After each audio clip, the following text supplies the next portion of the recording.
Baik anak-anakku sekalian, di sesi yang kedua yaitu melanjutkan pembelajaran kelas 7, yang mana di video ke-1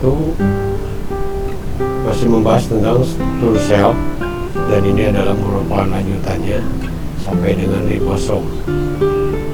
Ini adalah ribosom. Kalian silahkan baca ya. Ini adalah pengertiannya. Kemudian masih berbicara masalah struktur sel. Struktur sel, ribosom.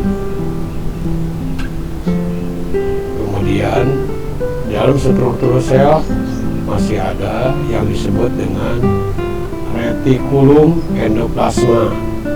Ini pengertiannya. Oke.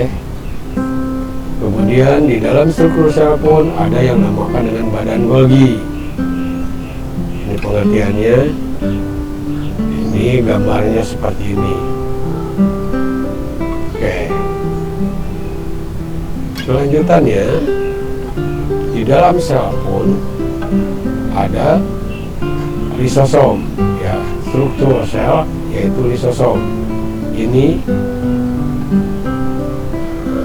sebagai pembentuknya ya seperti ini. Sedangkan gambarnya adalah seperti daripada tertera pada gambar ini. Kemudian kalian harus mengetahui pula, setelah struktur lisosom akan terbentuk pula ada yang namanya centriole. Nah, ini peran daripada centriole itu adalah untuk pembelahan sel. Centriole hanya dimiliki oleh sel hewan. Jadi ini sebagai pembeda nantinya antara sel hewan dengan sel tumbuh-tumbuhan. Baik, di dalam struktur sel pun ada yang disebut dengan pokuola. Oke, ada yang disebut dengan pokuola. Ini pengertiannya. Pokuola pun ada yang disebut dengan pokuola makanan. Ini pengertiannya, pokuola kontraktil, yaitu ini fungsinya. Dan ini adalah gambarnya. Lanjut dengan struktur sel yang disebut dengan plastida.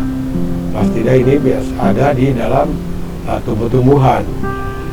Jadi ini tidak dipunyai oleh hewan, ya. Oke. Selanjutnya dinding sel. Oke, dinding sel ini ada yang disebut dengan membran sel. Ini membran sel ini. Bentuknya seperti ini. Kalau kita lihat di mikroskop akan membentuk seperti ini. Nah, anak-anakku sekalian kelas 7, sebagai pembeda yang sering keluar dalam ulangan, yaitu kalian mampu menggunakan pembedanya. Pembeda dalam organel sel ini adalah dari sini ke bawah. Sebagai pembeda daripada fungsi sel yang sudah disebutkan tadi adalah antara sel hewan dan sel tumbuhan terletak pada 1. Kloroplas, 2. Dinding sel, dan centriole. Sebagai pembeda sekali lagi, kalau di dalam organel sel ada yang namanya tadi disebutkan lisosom. Fungsinya pencernaan makanan. Nah, ini fungsinya adalah mencerna makanan.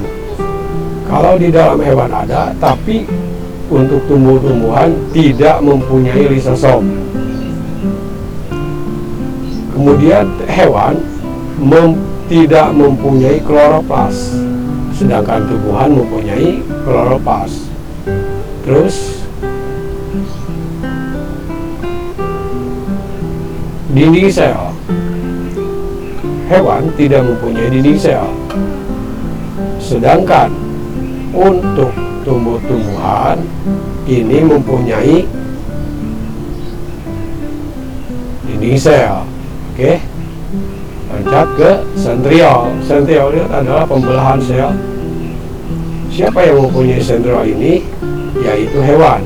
Sedangkan tumbuh-tumbuhan tidak mempunyai centriole. Itu faktor pembeda nanti di dalam ulangan yang perlu kalian ketahui.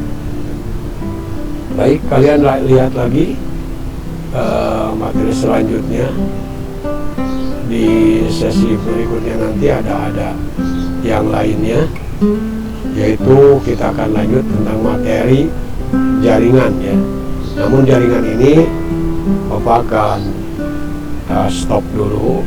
Itu di materi yang penting kalian lihat buku catatan atau LKS yang sudah kalian membeli LKS, kemudian bagi buku paket yang sudah kalian unduh diharapkan disamakan dengan video ini ya. Sekali lagi tolong disamakan buku LKS atau buku paket yang sudah kalian beli itu disamakan seperti apa yang telah Bapak ajarkan. Baik, untuk sementara waktu kelas 7 semester 2 materi yang sudah Bapak berikan mudah-mudahan bermanfaat. Mudah-mudahan kita ketemu kembali, dan terima kasih atas segala perhatian dan mohon maaf atas segala kekurangan.